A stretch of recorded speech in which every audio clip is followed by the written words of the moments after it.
자, 안녕하세요. 여러분들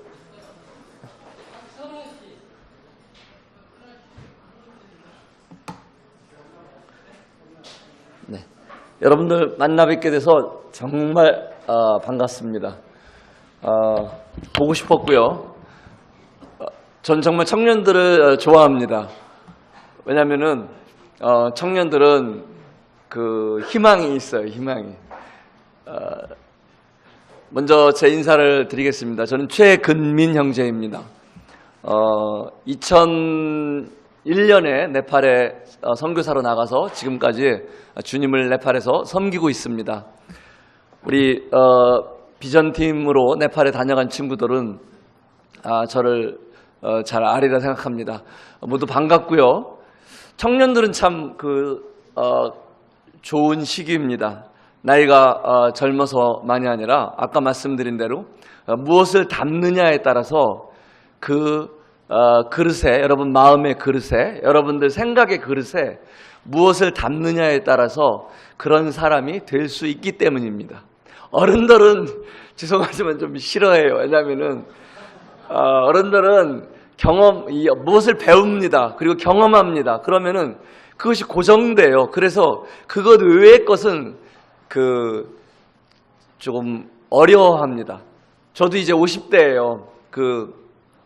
호주에서 1년 동안 안식년을 마치고 지난 7월 16일 날 돌아왔습니다. 전 나름대로 이제 오픈된 마인드를 갖고 있다고 생각했는데 호주에서 지혜로에서 가장 먼저 이제 받은 충격이 이제 제 영어 이름이 조셉이었어요. 근데 20대 청년들이 헤이 조셉 그러는 거예요. 그래서 야 임마 맘먹어라. 너 헤이? 이것들이 그냥. 그런데 이제 어느 시간이 흐르니까 좋아져요. 그래서 격이 없고. 그래서 처음에는 제가 가면 벌떡벌떡 일어나는 친구들이 이제 이렇게 헤이 조셉 웰컴 그래요. 까불고 있네. 호주에서는 봐줄게. 한국감 어림도 없지. 어쨌든 젊었을 때는, 청년 때는 정말 소중한 시기입니다.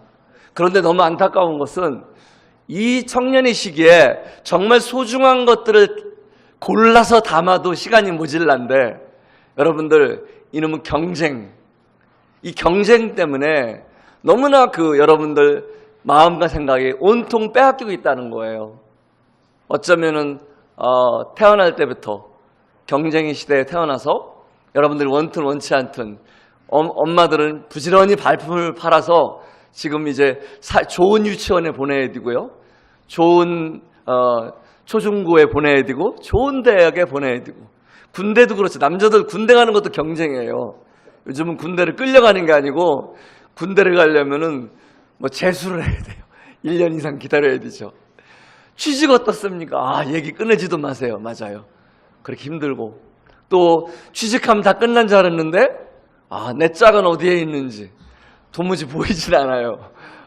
주변 사람들 한 명 한 명 가면은 이제 초조하고 나는 언제 예식장에 가잖아요. 예식장에 가서 막 너무 좋아서 박수를 쳐요. 한편으로는 치다 말고 자기 생각이 나죠. 좋겠다. 나는 언제 가지? 그 씁쓸한 그 마음들, 그 시기가 바로 청년의 시기입니다. 이 청년의 시기에 여러분들에게 오늘부터 동역이라는 소재로 말씀을 드리고자 합니다. 우리가 구원을 다 받은 분들이 여기 남아 있습니다. 여러분들 왜 구원받으셨는지 구원의 목적을 생각해 보셨어요? 저는 구원받고 나서 처음에 그렇게 생각했어요. 영생을 얻었고 우리 최고 강조하잖아요. 그리고 어제 지은 죄, 오늘 지은 죄, 내일 지은 죄 모든 죄를 용서해 주셨다. 그리고 이제 심판에 이르지 않고 천국에 갈 수 있다. 그리고 제사장이 되었다. 그리고 하나님의 자녀가 되었다. 교회의 지체가 되었다. 저는 구원받고 나서 제가 다 받은 것만 생각했어요. 이거 받고 저거 받고 이거 받고 저거 띄고. 그런데 어느 날인가요? 그런 생각을 곰곰이 해봤어요. 아버지 하나님께서 아들 예수 그리스도를 십자가에 내어주심으로 그분을 통해서 그 얻은 구속 사역을 통해서 무엇을 얻으셨을까? 죄사함이 아니었어요. 죄사함을 통해서 우리에게 이루고자 하는 목적이 있었던 거예요. 죄사함을 통해서 하나님께서 잃어버린 사람들이 죄로 말미암아 아마 하나님을 잃어버리게 됩니다. 그래서 하나님을 잃어버리고 살아가는 인생들에게 아버지 하나님께 돌아갈 수 있는 길이 없음을 아시고 예수 그리스도를 통해서 우리를 구원하십니다. 그런데 그 죄 용서받는 죄의 문제는 우리가 하나님께 나아가는 유일한 그 길이었지만은 처음 길이었어요. 그 처음 길을 통해서 그 구원, 곧 다시 말하면은 죄 용서함을 통해서 하나님께 죄 용서함을 받는 데까지가 우리 구원의 목적이 아니라 그 이후에 처음 하나님께서 사람을 지으신 창조 목적을 회복하시는 거였어요. 그것은 하나님과 우리 사람들과의 관계의 회복입니다. 또 하나의 이유가 있었는데 그것은 역할의 회복이었어요. 저는 지금까지 저는 한동안 제가 하나님께 받은 영원한 속죄, 영생, 그리고 뭐 하나님의 자녀 이런 받은 것만 생각했는데 아버지 하나님 입장에서 얻은 것이 무엇일까? 한 번은 하나님 입장에서 얻은 것들을 생각해 봤어요. 아, 그렇구나. 아들을 통해서 무엇을 얻으셨는가? 그것은 하나님과의 관계의 회복입니다. 우리 구원의 목적은 그동안 우리는 죄로 말미암아 우리 마음대로 우리가 왕이 되어서 우리가 살던 자들입니다. 그러나 구원받은 이후에 우리는 하나님과의 관계가 회복되었습니다. 그 하나님을 아버지라 부르고요. 그 하나님을 주인으로 섬기면서 살아가는 자들입니다. 그 하나님을 예배하고 그 하나님을 찬양하고 그 하나님을 의지하고 뿐만 아니라 우리의 사람을 지으신 역할이 회복됐다는 것입니다. 하나님께서는 모든 사람들을 통해서 모든 짐승들과 생명체들을 이름을 짓고 다스리기를 원하셨어요. 에베소서 2장 10절에서도 이렇게 하나님께서 말씀하셨습니다. 우리는 그가 만드신 바라 그리스도 예수 안에서 선한 일을 위하여 지으심을 받은 자니 이 일은 하나님이 전에 예비하사 우리로 그 가운데 행하게 하려 함이라. 우리가 구원받은 이후에 여러분들 하나님과의 관계가 회복되었습니까? 그 관계 안에서 살고 있습니까? 구원은 절대 끝이 아닙니다. 조금 전에 이제 구도자들이 나갔습니다. 정말 그 캠프 올 때마다 제가 사실 그 DBC의 1회 DBC를 처음 만든 사람이에요. 총무로서 충청 지역에서 DBC를 처음 했는데 캠프 때마다 항상 학생들이 싫어하는 게 있어요. 구도자 명단 부르고 자 뒤로 나오세요. 그게 싫어서 캠프만 가면은 이제 구원받고 다시 한 달, 2달 지나면은 다시 이제 구원을 잃어버리고 이렇게 반복된 삶을 사는 학생들이 꽤 많이 있죠. 그런데 여러분들 정말 구원받은 이후에 이 관계가 회복되었는지요?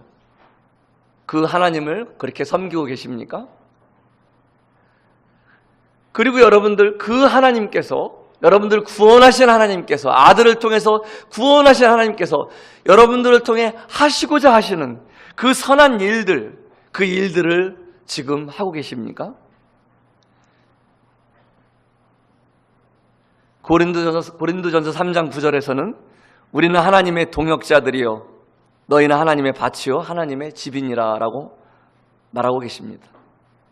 동역자란 그 성경 원어에 보면은 쉰 에르고스라고 합니다. 이 쉰은 함께란 뜻입니다. 에르고스는 힘을 내다예요. 그래서 빌립보서 4장 3절에 있는 대로 함께 일하는 자란 뜻입니다. 자, 여러분들 유인물을 나눠드렸는데 150분은 약간 노란색, 약간 그 베이지색 나는 거고요. 나머지 50분은 여기서 추가로 복사했어요. 그래서 하얀색입니다. 그 50부 일반 하얀 용지를 가진 분은 거기에 가로넣기가 없어요. 그래서 마음 편하게 들으면 됩니다. 근데 나머지 150부를 가진 분들은 가로넣기가 있습니다. 그래서 이 강의를 잘 들으면서 가로넣기를 해야만 돼요. 그래서 그냥 여러분 노트를 돕기 위해서 유인물을 갖고 왔지만은 그냥 누워서 떡 먹기는 아닙니다.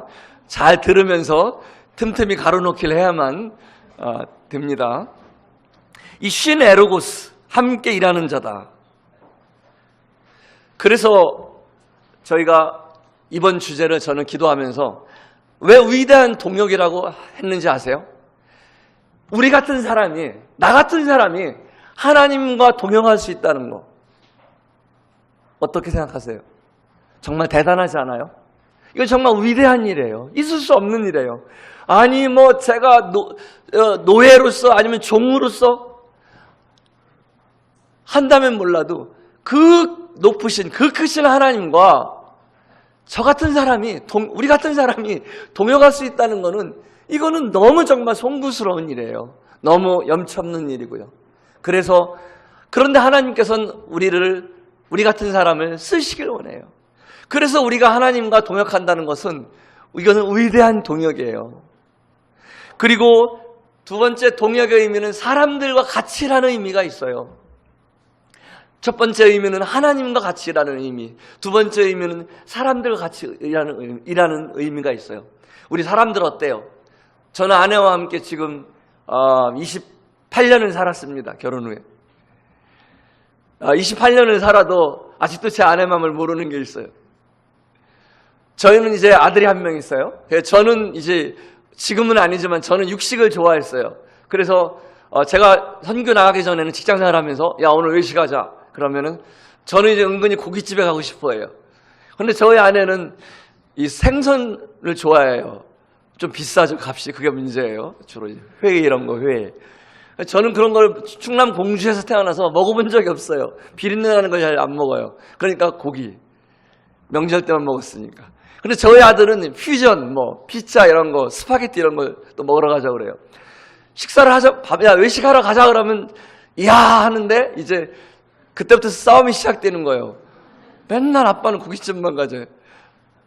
서로 이제, 아니, 당신은 엊그제 갔다 온 거 아니야? 그럼 언제 갔었어, 거기를? 자, 겨우 식구가 3명인데도, 식사 한번 하러 가는데도, 이렇게 힘들어요. 이거는 싫어합니다. 싫어. 이런 사람들끼리 동역한다는 거는 가족끼리도 안 되고요. 제 아내하고도 안 돼요. 제 아내하고도 이렇게 이해하면서 한 마음으로 동역하기가 힘든데 이 각 정말 다른 사람끼리 동역한다는 것은 위대한 일이에요. 혼자 하는 건 쉬워요. 세상에 그런 말이 있죠. 내 팔 내가 흔들 테니까 네 팔 네가 흔들어라. 각각 따로 놀자는 거예요. 이건 너무 편하죠. 요즘은 혼밥 시대라고 그러죠. 혼자 밥 먹는 시대. 시대가 점점 이제 독립화돼 가고 있어요. 같이 하는 게 거추장스럽고요. 침대도요. 앞으로 보세요. 제 말이 맞나 틀리나. 지금은 부부들이 이제 큰 침대에서 같이 자지만은 아마 안방에도 2인용 하나, 1인용 하나 이렇게 놓을 겁니다. 그리고 1인용 2개를 놓는 방들이 많아질 거예요. 모든 생활이 이제는 개인화가 되어 갑니다. 함께 하는 것은 불편하고 거추장스러웠다고 느끼기 때문에 그래요. 그런 시대에 우리가 옆에 있는 사람과 함께 동역한다는 것은 기적이에요. 그러니까 너무나 위대한 일이에요. 그래서 저는 이 주제를 기도하면서 정말 하나님 저 같은 사람을 우리 같은 사람을 써주시니 얼마나 감사한지요. 그리고 이렇게 다른 사람들이 모여서 함께 한 비전을 갖고 한 목표를 갖고 일한다는 것이 얼마나 놀라운 일인지요. 그래서 저는 위대한 동역이라는 또 다른 말로 아름다운 동역이라는 말로 주제를 정해 보았습니다. 5시간 동안 배울 소주제를 말씀드리겠습니다. 오늘 첫 시간에는 충성스러운 동역, 세례 요한, 그 유인문이 잘못됐을 거예요. 세례 요한, 사도 바울이 아니고요. 세례 요한의 삶을 통해 본 동역. 두 번째 시간에는, 오늘 이어서 두 번째 시간에는요, 작지만 하나님을 위한 소중한 동역. 이것은 우리가 당장 할 수 있는 동역들이에요. 내가 선교사가 되고 무엇이 되고가 아니고 3년 뒤에, 5년 뒤에, 10년 뒤에가 아니고 지금 당장 우리가 할 수 있는 동역들이 무엇이 있을까? 세 번째는 성도들과 함께 일하는 아름다운 동역입니다. 네 번째는 이 동역은 이 사람들과 함께 일하기 위해서는 우리가 배워야 할 것들이 많아요. 동역의 기초들. 우리는 이 동역의 기초들을 배워야 됩니다. 제가 호주에 가서 느낀 게 있어요. 정말 부끄러운 게요. 저희는 토론을 배워본 적이 없어요. 다른 사람의 말을 경청하고 다른 의견, 어떻게 의사결정을 해야 할지. 우리는 예를 들자면은 제가 어떤 상대분이 어느 주장을 했는데 그 이야기를 반대하면은 그분이 화를 내요. 그래서 그 의견에 대해서 잘못됐다고 말할 수가 없어요. 그 의견은 곧 그분의 인격이 되니까요. 우린 이런 문화에서 살고 있어요. 그런데 그건 의견은 의견일 뿐이죠. 그런데 우리는 그래서 특히 어른들이, 나보다 나이가 드신 분의 의견은 네, 알겠습니다, 아니면은 예, 이렇게, 그것이 이렇게 순종이라는 좋은 이런 우리는 문화에서 컸기 때문에 어떤 의사결정한다거나 토론한다거나 이런 수평적 이런 것들을 배울 기회가 많지가 않아요. 그런데 외국 친구들 보면은 참 그런 것들을 자연스럽게 잘해요. 밖에서 보면은 싸우는 것 같이 이렇게 심하게 의견 충돌이 일어나는데 끝날 때쯤 되면은 정말 다시 언제 그랬냐는 듯이 전혀 마음이 흐트러짐이 없고 그런 의사결정들을 해가는 것을 보면서 참 토양이 틀리구나. 뿐만 아니라 우리 청년들부터는 적어도 이런 것들을 배워야 되겠다. 사람과의 동역이 하루아침에 이렇게 이루어지는 게 아니에요. 그 동역의 기초들을 알지 못하면은 우리는 노력한다고 해서 되는 것이 아닙니다. 그래서 청년이 때부터 이 동역의 기초들을 잠깐 좀 우리가 한번 배워보는 이런 시간을 갖고자 합니다. 마지막 5째 시간, 내일, 모레, 목요일 날 오전 마지막 시간에는 제 선교 간증을 통해서 제가 저같이 부족한 사람이 어떻게 선교사가 됐는지, 저같이 작은 자를 하나님께서 어떻게 하나님의 동역자로 지난 16년 동안 네팔에서 쓰셨는지 그것들을 간증을 드리고자 합니다. 첫 번째 시간입니다.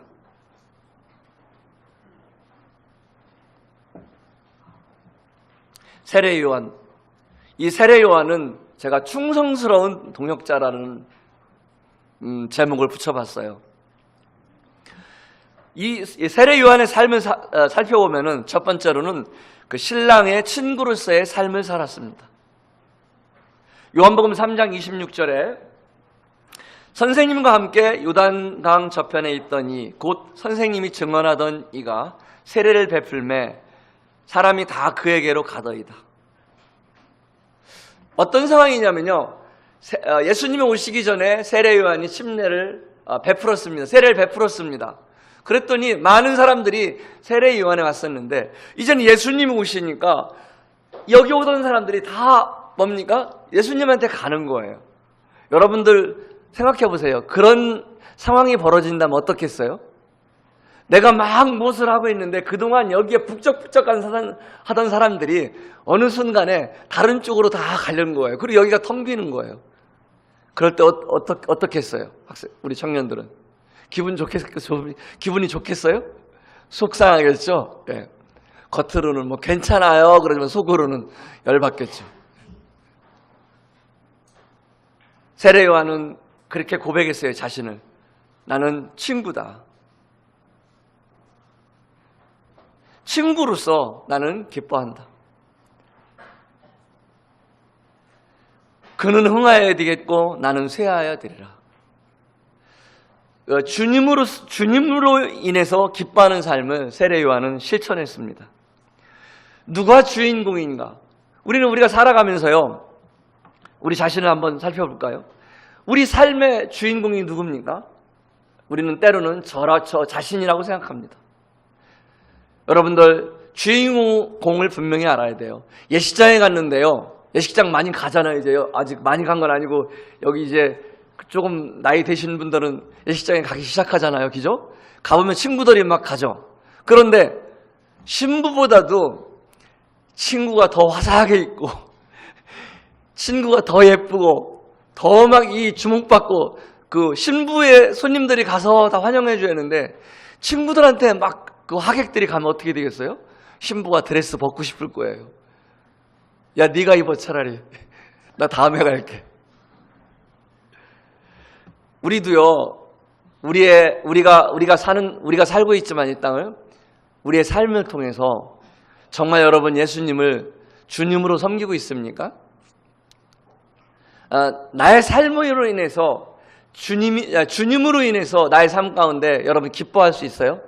내가 이렇게 어렵고 힘들지만은 그래도 주님께서 영광 받으시겠지 하면서 기뻐하는 삶을 경험해 보셨습니까?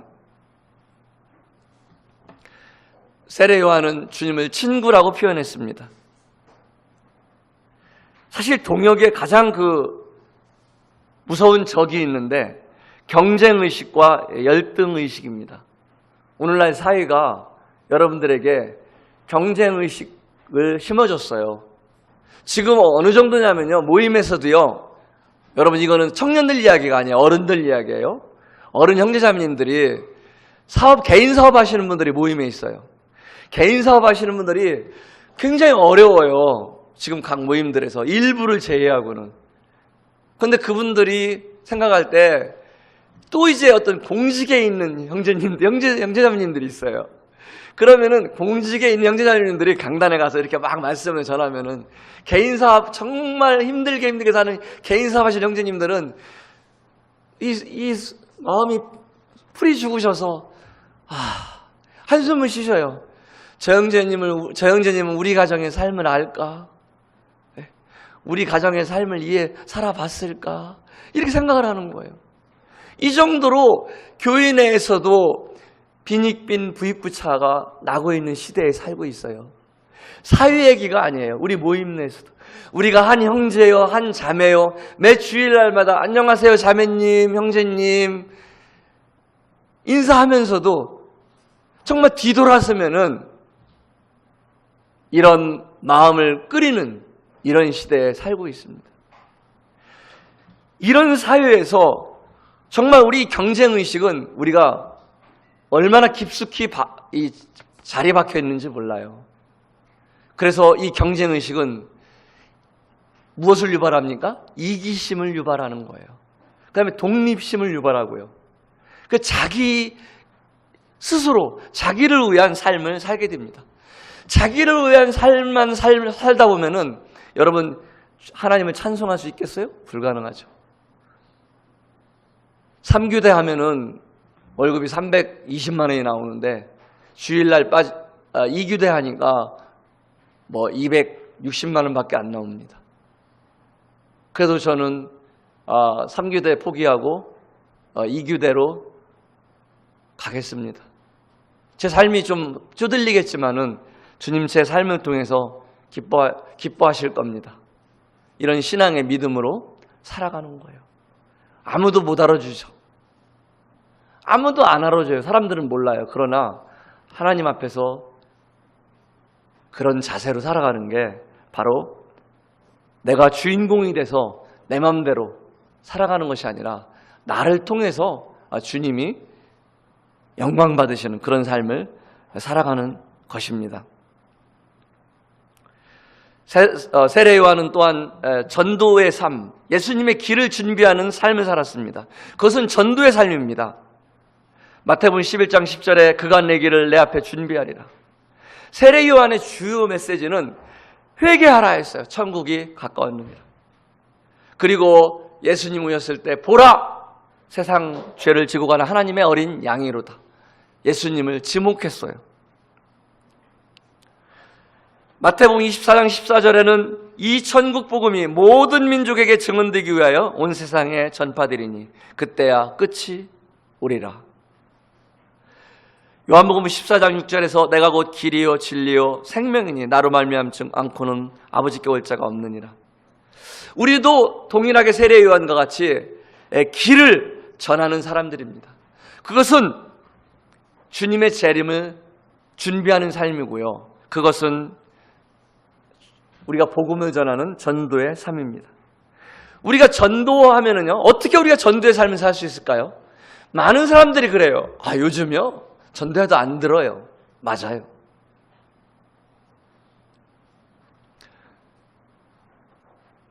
정말 시대가 악해서 듣질 않습니다. 그런데 우리 안에 큰 그 생각이 하나 있는데요. 전도는 구원의 열매를 따는 것. 무슨 얘기냐면은 복음을 전해서 구원받고 여기 교회에 와서 침례받고 성도가 되는 것. 여기까지를 우리가 생각을 해요. 그거 백날 소용없어. 전도해봤자 듣지도 않아. 전도는요, 내가 구원의 열매를 따는 것만이 아니라 그 한 부분을 감당하는 것이기도 합니다. 여러분, 내가 구원받기 전에 나에게 영향을 미친 분들을 생각해 보세요. 제가 3분을 드릴 수가 없어요. 시간이 없기 때문에. 여러분들이 꼭 한번 적어보시기 바라요. 내가 구원받기 전까지 영향을 미친 사람들. 제가 보니까요, 춘천교회 최근차 형제님, 저희 집안에 처음으로 저희 모임에서 구원받으신 형제님이에요. 그런데 그 형제님이 계속 그 편지를 썼는데 저는 그 형님 편지만 오면 읽지를 않았어요. 왜냐하면 보통 3장을 보냈는데 3장이 다 지금으로 하면 성경 내용이에요. 그래서 저는 형님 편지는 보나 안 보나 이 성경 카피해온 거다 그래서 이제 안 읽었어요. 그런데 형님이 기도하셨죠. 두 번째 영향을 준 분. 고등학교 때 저희는 불교 집안에 태어났어요. 저희 최근차 형님은 그래서 금호공고의 불교 동호회 회장인가 부회장이면서 목탁 치고 있었어요. 그러다가 이 춘천 강원도에 가서 김인수 형제님을 만났으니 얼마나 김인수 형제님은 기독교 회장이었고 우리 형님은 불교 회장이었고 이 두 회장이 한 모임에서 우리 모임에서 만나게 된 거예요. 참 놀랍죠. 고등학교 제가 불교지만 태어나서 고등학교 1학년에 이제 자취를 하는데 주인집 할머니가 성결교 권사님이었어요. 정말 매너도 없지. 갑자기 문을 확 열더니요, 이놈들 다 나와! 그래요. 그래서 끌려간 게 성결교회예요. 거기에 가서 제가 성가대까지 했습니다. 죽는 줄 알았어요. 어쨌든 불교 집안에 태어나서 거기까지 교회를 처음으로 간 거는 그 권사 할머니예요. 막무가내, 제가 그래요. 막무가내. 할머니 이름도 몰라요. 막무가내 권사 할머니. 그리고 또 영향을 미친 거. 제가 대학교 들어가면서 CCC에서 CC 생활을 했어요. 그래서 저를 CCC에서 인도해준 그 순장님들, 거기서 세례도 받았고요. 그래서 이제 정말 또 사역일을 통해서 복음도 들었습니다. 그리고 군대 갔다 왔는데 복학하기 전에 서대문에 최근우 경제님이 있었어요. 제 바로 위에 형님인데 그 형님 지금 소천하셨는데 그 형님이 야, 너 복학하기 전에 서대문 교회 나가자. 맨날 언제까지 그냥 교판 아니 형님 교판은 뭐고 교회는 뭐예요? 그래서 자꾸 강요를 해요. 그래서 좋아 한번 나가주지 하고서 형님을 따라서 서대문 교회를 나갔어요. 그런데 서대문 교회 나갔는데 이 최양 형님, 제가 이제 떡과 잔을 떼었어요. 왜냐면 구원받고 침례받은 사람 떡을 참여해도 된다고 해서 저는 자신있게 뗐는데 혼났어요. 그래서 방으로 끌려갔어요. 이 최양 형제님. 근데 본인은 자기가 한지도 몰라요. 지금 물어보니까. 기억도 못하고 있어요. 그 형님이 아니 떡과 잔을 왜 떼시냐고 구원 받았냐고 받았습니다. 증거 있어요? 성경에 있어요. 성경 어딘데요? 끝까지 물어보는 거예요. 그래서 버벅거리다가 혼났죠. 내가 다시는 이놈 교회 안 나간다. 이런 같은 교회가 다 있어. 그런데 어느 날 우리 결혼한 자매하고 이제 연애할 때인데 서울 종로서적 2층인 그 당시에 기독교 센터, 서적센터였었어요. 거기서 자매가 좀 늦게 나와갖고 이렇게 거기 서점에서 걷다 보니까 구원의 안전 확신 기쁨이라는 조그만 소책자가 눈에 정말 샤밍 반짝반짝 빛나는 것처럼 그게 딱 눈에 띄는 거야. 아하. 제가 얼마나 스트레스를 받았냐면은 그 형제님 때문에 제가 서대문에서 애찬으로 국수를 먹었는데 그 당시 국수 먹고 체했어요. 그래서 형님이 갔다 와서 물어보는 거예요. 그래서 형님 올 때쯤에 전 이불을 뒤집어 썼죠. 그랬더니 야 오늘 어땠냐 그래. 형님 다시는 안 나가 내가. 무슨 그런 유혹이 다 있어. 그런데 이 종무서적에서 그 책자를 보고서요. 내가 저걸 보면은 이 망신, 정말 개망신을 당했는데 이 망신당한 거를 뭔가 복구할 수 있겠다. 읽어보니까요. 제가 인방과 문설주에 피를 바르고 확신이 없는 부류였어요. 저는 이제 복음을 알고 있었는데 그 확신이 없었던 부류였던 거예요. 너무 기쁘고 너무 화가 나는 거예요. 평일날인데요. 서대문교회 전화했어요. 그 당시에 최병희 형제님이 총각 때 관사에 계셨었어요. 그래서 거기 제가 이거 이렇게 발견했는데 이게 구원입니까? 그랬더니 네 맞아요 그러는 거예요. 거기 계세요. 제가 찾아가겠습니다. 평일날 제가 찾아가서 따지듯 확인했어요. 그리고 30년 동안, 그게 30년 전 일이에요. 30년 동안 한 번도 우리 주님을 제 구원에 대해서 의심해 본 적이 없어요. 여러분, 이분들을 기억하세요. 제가 구원받기 전까지 이 권사 할머니, 이름도 모르지만은 이 권사 할머니가 오늘날 저를 만들었어요. 맨날 편지 써도 읽지도 않았어요. 그런데 이 형님의 기도가 오늘날 저를 읽게 했어요. 복학할 때 그냥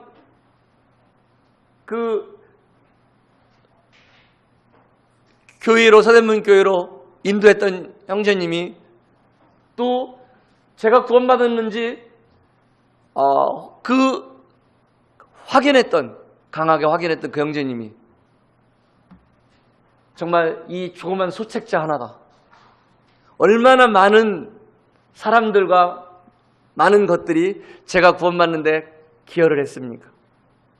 제가 호주에서 이번에 선교훈련을 받으면서 알렌 무스 형제님이 이 똑같은 것을 저희들에게 제시했어요. A4 용지를 나눠주면서. 여러분 구원받았죠? 네. 구원받기 전까지 여러분들에게 영향을 미치는 사람을 낱낱이 기술하세요. 이걸 썼어요. 그래서 발표를 시키더라고요. 여러분들 전도하는 것이 이 한 사람의 역할을 감당한다면은 그것이 소중한 전도예요. 아셨어요? 가서 길거리에 가서 전도지를 전하고 선교사가 되고 개인 상담을 하고 이런 것만이 전도가 아닙니다. 여러분 용기를 가지세요. 그래서 세례 요한같이 전도의 삶을 사시기 바랍니다. 사도 바울도 그랬어요.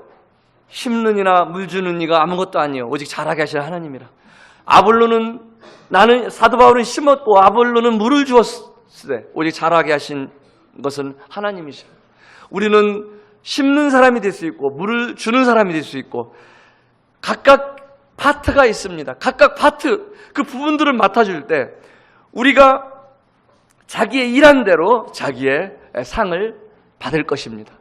이것이 하나님의 집에 우리는 동역자들이기 때문에 그렇습니다. 열매를 따는 것만, 교회를 데리고 와서 침례 받는 것만이라고 생각지 마시기 바랍니다. 그래서 정말 그냥 지나가는 얘기라도 한마디라도 여러분들이 던질 수 있다면 그 한마디가 그 영혼을 살릴 수 있다면 훗날 이렇게 기술했을 때 자기 이 목록에 여러분 이름이 있다면은 하물며 제 기억에도 이분들의 목록이 있는데 주님 나라에 가면 여러분들 그 목록이 없겠습니까? 있을 것입니다. 그것이 하나님의 공의입니다. 용기를 잃지 마시기 바랍니다. 세례 요한은 소리의 삶을 살았습니다. 그는 광야에 외치는 자의 소리라고 했습니다. 이 소리의 삶은 의무나 배경이 아니라 하나님이 주신 능력으로 힘있는 삶을 살아가는 것입니다. 이 소리는 분명한 가치관, 정체성, 비전을 갖고 사는 삶입니다. 겉으로 볼 때는 뭐 별거 아닌 거, 형제 자매님들 뭐 어떠세요? 여러분들 스펙을 얼마나 자랑할 수 있습니까? 물론 훌륭한 분들도 계시지만 전부 다 그런 자랑할 만한, 내세울 만한 우리가 스펙을 갖고 있지 못합니다. 그렇다 할지라도 우리가 분명한 가치관을 갖고 있고 분명한 정체성을 갖고 있고 분명한 비전을 갖고 있다면 우리는 소리의 삶을 사는 사람들입니다. 모양이 아니라 소리인 것입니다. 오늘날은 너무나 모양에 치중합니다. 너무나 바깥 외형적인 것에 치중합니다. 저는 성형수술을 2번 했습니다. 깜짝 놀랐죠. 이뻐지는 수술, 멋있어지는 수술한 게 아니라 축구에다가 눈을 찢어먹어서 이 눈 주위를 찢어먹어서 네팔에서요. 그래서 성형수술을 했습니다. 제가 성형수술이 영어로 플라스틱 서전이라는 말을 전혀 몰랐어요. 이 이머전시 응급실에 누워있는데 딱 와서 플라스틱 서전을 불러줄까요? 일반 서전을 불러줄까요? 하는데 왜 하필이면 플라스틱이지? 내추럴로 하지. 그런데 제가 얼떨결에 설마 그건 아니겠지. 플라스틱이 뭔가는 모르지만은 뭔가 발전된가 보다 했는데 선택을 잘했어요. 그게 이제 성형외과 플라스틱 서전. 플라스틱이 우리가 말하는 PVC만 있는 것이 아니라 이런 이 원형 원래 모양으로 복구하다 이런 뜻도 있더라고요. 그래서 제가 영어의 문외한이 다행히 선택을 잘해서 성형수술을 했는데 이 눈 가장자리를 잘못 붙였어요. 네팔 기술이 워낙 떨어지니까. 한국에 갔더니 누가 이런 수술을 했냐고 그래서 네팔에서요 그랬더니 무료로 해주셨어요. 그래서 이제 제대로 붙었습니다. 여러분들 성형수술하는 거, 외모적인 것 이런 것만 관심 두지 마시고 쌍꺼풀 수술하는 거 물론 예뻐지는 것도 그것이 잘못됐다고 말할 수는 없지만은 더 소중한 것은 우리의 외형보다는 소리의 삶입니다. 마태복음 11장 7절 9절에서 이제 예수님은 무리들에게 이런 얘기를 하죠. 너희가 무엇을 보려고 광야에 나갔더냐? 이것은 일반적으로 사람들이 추구하는 것을 예수님께서 정확히 지적해 주시는 거예요. 바람에 흔들리는 갈대냐? 부드러운 옷 입은 사람들이냐? 선지자냐? 우리 일반적인 무리들이요, 일반적인 사람들이 관심을 갖고 있는 게 우르르 가서 본 거예요. 바람에 흔들리는 갈대냐? 사람에 의해, 세상 풍주에 의해서 흔들리는 약한 모습을 말하고 있는 거예요. 여러분들, 여자의 마음은 아무리 갈대라 하지만은 우리는 하나님의 자녀로서 꼿꼿해야 돼요. 정말 세상 풍주에 흔들리는 약한 모습이 아니라 아까 얘기했죠. 분명한 가치관, 정체성, 비전을 가진 사람들이어야 돼요. 그리고 부드러운 옷 입은 사람이냐? 외모를 강조하는 삶, 럭셔리한 삶, 편안한 삶. 선지자냐? 명예로운 삶, 인정받는 삶. 우리의 관심, 일반 사람들이 추구하는 것에 우리도 쏠려버릴 수 있다는 거예요. 그럼 우리는 하나님의 자녀로서 우리를 구원하신 그 목적을 우리는 잃어버리고 살 수가 있어요. 세례 요한은 또 등불의 삶을 살았습니다. 이 켜서 비추는 등불이라고 말합니다. 요한복음 5장 35절에는 영어 성경에 burned and give light. 먼저 타져야 돼요. 이 burned는 먼저 타야 되는데 내가 죽고 주님의 온전히 나를 주장하게 하는 삶이에요. 주장하게 하는 삶. 주님이 나를 온전히 주장하지 않으면요, 내가 등불을 켤 수가 없어요.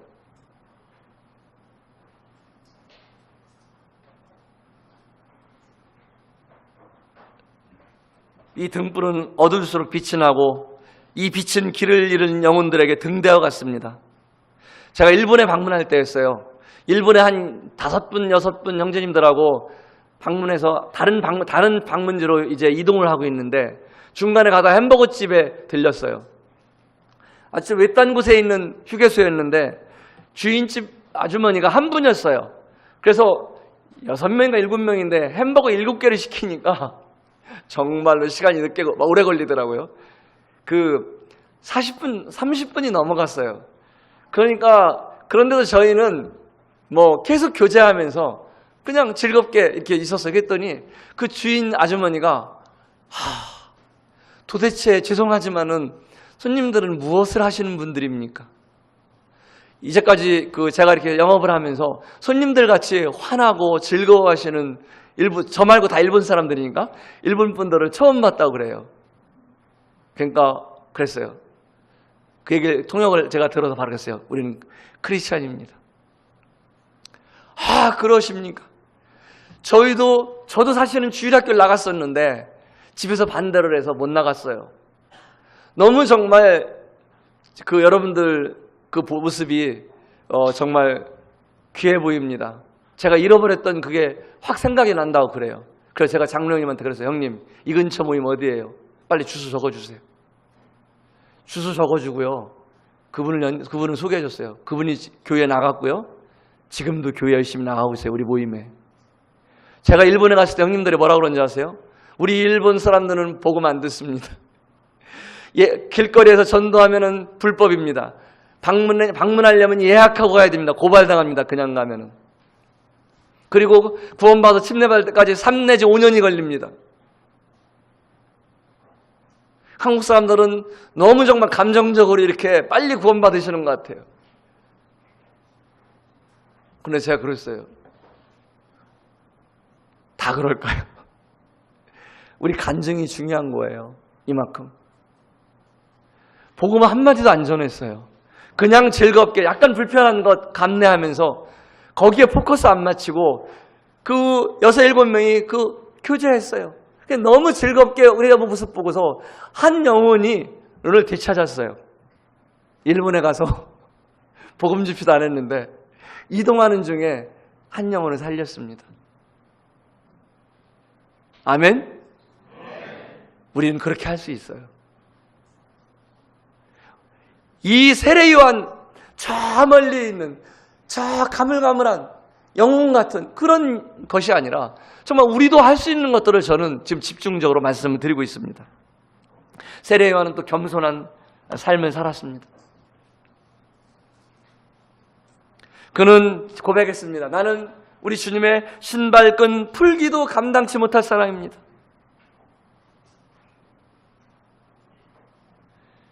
주님 앞에 겸손한 삶을 살았습니다. 겸손하다는 건 무엇일까요? 일레오시죠. 먼저 드시죠. 이것은 겸손이 아니고 매너입니다. 매너, 예의. 예의는 한국에서만 통하지 다른 나라에서는 안 통하더라고요. 호주에 가면 전 맨 나중에 먹어요. 무슨 얘기 아세요? 처음 누굴 부를까요? 여자들. 레이디 퍼스트예요. 그리고 아이들 퍼스트. 그리고 맨 나이 먹은 사람 맨 늦게 먹는 거예요. 이것은 매너예요. 예의예요, 예의. 한국에 살 때 필요한 예의. 겸손이 아니에요. 주님 앞에서 겸손은 무엇일까요? 내가 하나님이 주권을 인정하고 하나님의 경륜을 인정하고 하나님이 주신 은사를 분별하며 감사하면서 하나님이 허락하신 곳에서 감사하며 사는 삶이에요. 이런 세례 요한, 이런 불같은 세례 요한도 때로는 약한 모습을 보여요. 저는 이런 모습이 좋아요. 저는 그래서 사도 바울보다는 베드로를 좋아합니다. 왜냐하면 실패한 사람이기 때문에. 사도 바울은 왠지 딱 그 앞에 서면 제가 위축돼요. 그런데 베드로 형제 옆에 가서 만약 이렇게 형제님들이 쭉 있다면 저는 베드로 형제님 옆에 가서 앉고 싶어요. 괜히 집적되죠. 형제님 3번씩이나 넘어졌지? 그때 기분이 어땠어요? 그래서 사도 바울은 왠지 그냥 무서워 보여요. 이 세례 요한도요 넘어졌더라고요. 우리가 이런 삶을 살다가 때로는 불확신이 있어요. 불확신. 내가 가는 길이 그러니까 이게 지금 먼저 본문을 읽을게요. 마태복음 11장 2절 3절에 요한이 옥에 갇혔을 때 그리스도께서 하신 일들을 듣고 제자들을 보내어 예수께 여짜오되 오실 이가 그이가 당신이 오니까 우리가 다른 일을 기다리오리니까. 이 맥도날드 형제님의 그 주석에 보면은 요한이 헤롯에 의해 옥에 갇혔을 때 그는 정말 용기를 잃었어요. 그리고 외로웠어요. 그리고 걱정이 시작됐습니다. 예수님이 진짜 메시아라면은 왜 나를 이곳에, 나 같은 선구자를 이곳에 갇히게 해서 고통받게 하시나? 많은 하나님의 위대한 사람들처럼 요한도 임시적으로 믿음의 시험을 받았어요. 그리고 두 제자를 보내서 예수님께 물어봤어요.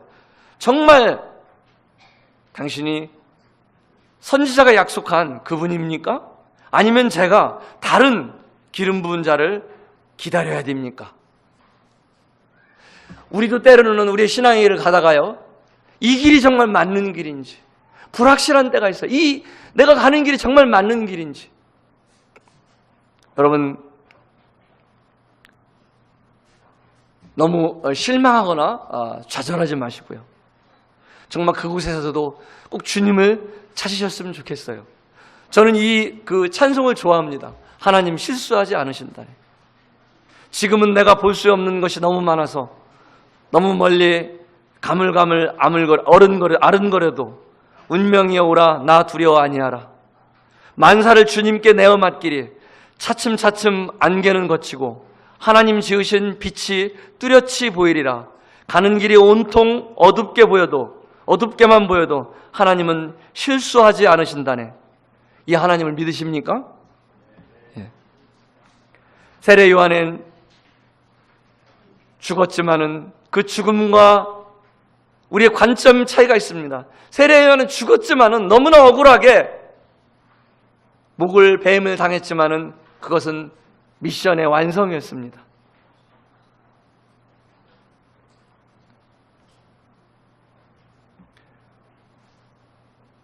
어느 형제 이야기를 말씀드리고 마치고자 합니다. 어느 형제가 있었습니다. 그 형이 30대 초반 형이 교통사고로 돌아가셨어요. 그런데 혼수 상태였어요. 그래서 막 동생이 깨웁니다. 형 일어나. 그런데 그 형은 깨어나지 않습니다. 끝내 의사가 와서 이제는 산소호흡기를 떼시죠. 그래서 그 동생은 끝까지 그 형의 발을 붙들고 이제 시체를 보관하는 곳까지 갑니다. 그리고 3일 동안 장례식장에서 그 형이 좋아하던 찬송을 틀어놓고 정말 3일 내내 웁니다.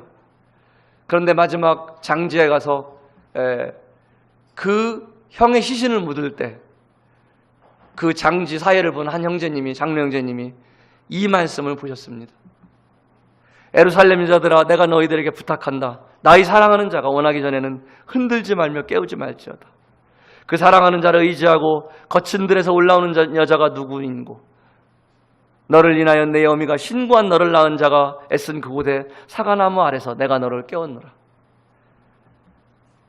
정말 이 30대 초반 형제님의 소처는 그 동생에게 너무나 큰 충격이 있지만은 그것은 하나님 입장에서 그 고생한 그 형은 초등학교를 나오고 중학교, 고등학교를 서울 파출소에서 구두닦기를 하면서, 파출소 앞에서 구두닦기를 하면서 검정고시를 보고 야간대학을 봐서 행정지 7급을 합격해서 한 시청의 시장 관사에서 근무하고 있던 아주 유능한 장래가 촉망되는 형제였어요. 그래서 그 도에서 시장 관사에서 살게 했어요. 바로 도로 바로 진출할 수 있는 시간이었어요. 그런데 그 시기를 앞두고 30대 초반에 그 형은 떠났습니다. 그리고 그곳에 그 형님이 계실 때 그곳에 모임이 생겼습니다. 서산 모임입니다. 충남 서산 모임. 그런데 그 형님이 돌아가고 나서 그 모임이 없어졌습니다. 그러나 그 이후에 또 전도자들이 와서 지금 서산에 교회가 2개가 있습니다. 그 동생은 바로 저입니다. 30 먹은 아까 그 최근우 형님 그 이야기예요. 여러분들 죽음과 이 미션의 완성과는 관점 차이가 있습니다. 우리가 볼 때는 너무 힘들고 너무 짧다고 생각하지만은 하나님께서는 그 형님을 통해서 하시고자 하는 것을 이루는 것입니다. 내가 오늘 하나님께로 간다면 나의 남은 시간들을 어떻게 살 것인가? 한번 이 즐겁고 여러분들 교제하고 만나서 반갑고 너무 정말 흥분되고 하지만은 잠깐만이라도 정말 이 말씀 시간만이라도 나는 지금 무엇을 살고 있는가? 어떻게 살고 있는가? 내가 하나님의 동역자로서 내가 정말 하나님의 자녀로서 이 삶을 값지게 살고 있는가? 아니면은 바람에 부는 갈대와 같이 요동치는 세상 사람들과 같이 외모를 중시하고 가치관도 없고 이런 삶을 살고 있는지 우리 자신을 한번 살펴보는 계기가 되었으면 좋겠습니다. 기도하겠습니다. 하나님 아버지 감사합니다. 우리를 구원해 주셔서 하나님의 자녀로 삼아주시고 저희 같은 자들이 정말 하나님과 동역하며 하나님 나라를 위해서 섬길 수 있는 이런 자들로 불러주셔서 감사합니다. 오늘 세례 요한을 통해서 그의 충성된 동역을 저희들 배울 수 있게 해주셔서 감사합니다. 그가 충성된 동역을 했던 것처럼 저희도 충성되고 또 소리의 삶으로서 분명한 간증으로서 또 타는 빛으로서 이렇게 모든 그의 생애를 통해서 짧지만은 그 삶을 통해서 우리 주님을 영화롭게 했던 것처럼 저희도 남은 생애를 주님 기억해 주시고 저희들 이 남은 생애를 정말 소중하게 살 수 있도록 하나님 인도해 주시옵소서. 이곳에 참석한 청년들 이 마음 가운데 이 생각 가운데 이것들을 담아주시고 이것들로 인해서 이 담은 하나님의 말씀을 통해서 남은 생애를 살아갈 수 있도록 저희를 인도해 주시옵소서. 저희를 변화시켜 주시옵소서. 예수 그리스도 이름으로 기도합니다. 아멘. 감사합니다.